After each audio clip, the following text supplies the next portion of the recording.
አሁን አፋቸው ሞልተው ነገ ይመጡና ሪሞንታዳ ኢትስ ናት ኦቨር ይሄን ትበላለህ። ይሄ ሺት የሆኑን ዌስታ ማሸነፍ ያቃታቸው ፈርስት ሃፍ መግደል እየቻሉ እንደዚህ ነገሩ መፈት አርሰናል እንደሚበላው እናውቃለን። ፕሪሚየር ሊግ ግን ቢያንስ ትንሽ ገፋ ብናደርገው ይሻል ነበረ። ፕሪሚየር ሊጉን እያረጋገጠ ከሚሄድ ማለት ነው 9 ነጥብ እስከሚሆን ድረስ ጋብ ሺቱ ይሄ ምንም ነገር አንጠብቅም። በማድሪድ ምንም ነገር እንዳቃጠላችሁ ወይኔ ቅዱስ ገብርኤል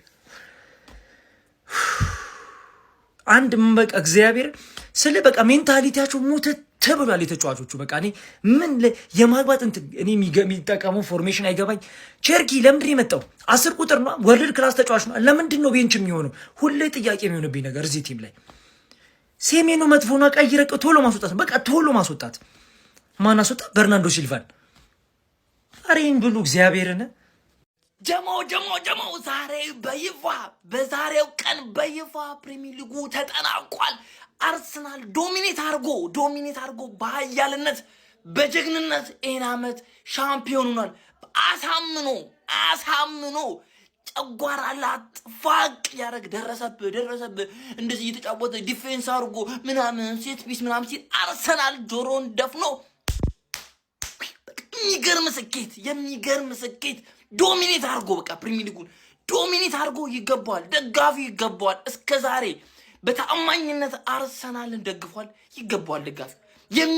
የሚገርም ድል ጀሞ። ኮንግራ የሚገባችሁን ፍሬ አግኝታችኋል ጀሞ። የሚገባችሁን የአርሰናል ደጋፊ የለፋ ደጋፊ ነው ጀሞ። ዛሬ ሲቲም ገብቶለታል። ዌስትሃም አንድ ላይ ዌስትሃም ጀሞ። ኮንግራ ጀሞ።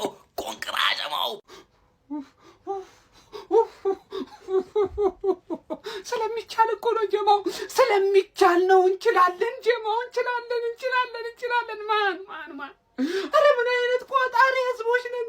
ምን አይነት ቋጣሪ ነን ዘንድሮ! yes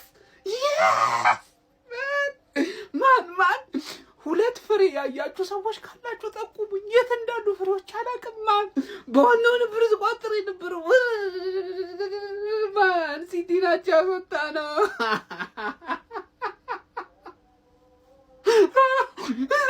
9 ነጥብ ልዩነት ጀማ። አንተ ከሲጫውታለ ሲቲ ምን አገባን? እሱም ላይ ሽባ እናረጋለን፣ ሽባሽ ምድምድ እናረጋለን። እንዴት አባታችን ነው ምንችለው? ካማን ጋናርስ ካማን ኮፒሊንግ ሸራክ መድረቁ አጣሪ አተኛም ወይ አለ ወይ?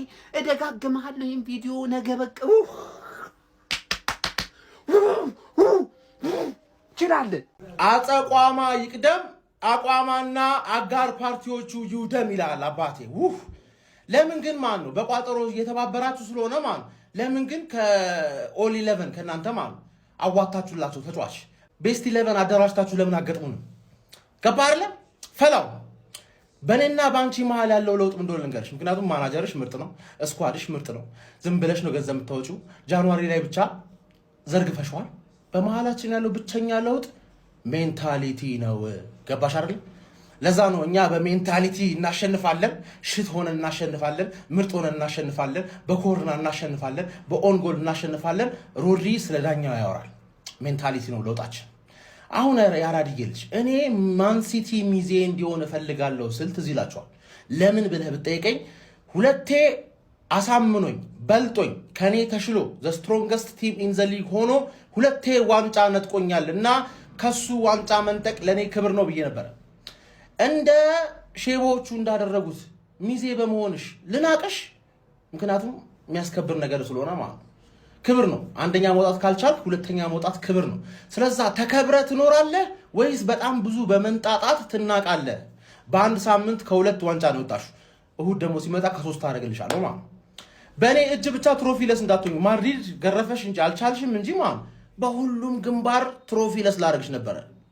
ይዤው አንድ ጆሮን ይዤው ተገረፍኩ ሚል ታሪክ ነበር ምሰጥሽ። አመቱ የኔ ነው። ፔፕ እንዳትለቅ፣ ከዚህ ሊግ እንዳትለቅ። ሲገዛ ይሄ ሊግን ስንገዛው ቁጭ ብለህ ማየት አለብህ። ዝም ብለህ ገንዘብ እያወጣህ ማለት። ቢስሚላ ምን አይነት ጨዋታ ነው ያየነው? ገራሚ ጨዋታ፣ ህልክ አስጨራሽ ነበር። ሲቲና ዌስትሃም ተጫውተው አርሰናል አሸነፈ። ቪዲዮን ኮፒ ሊንክ ፖስት ላይክ በማድረግ ጀምሩት። ፔፕ ጋርዲዮላ ትናንትና ይሄን ጨዋታ ነጥብ ከጣል የዋንጫው ነገር ሙሉ ለሙሉ ለአርሰናል ይሆናል ብሎ ነበር። እንዳለው ሆነ። በተካታይ ነጥብ ጣለ። ጋፑ ወደ 9 ከፍ አለ። አርሰናል ዛሬ 2 ድል ነው ማድረግ የቻለው። ፔፕ ጋርዲዮላ ጥር ላይ ልጆች አዘዋወረ፣ ግን አሁንም ጠንካራ ቡድን መስራት አልቻለም።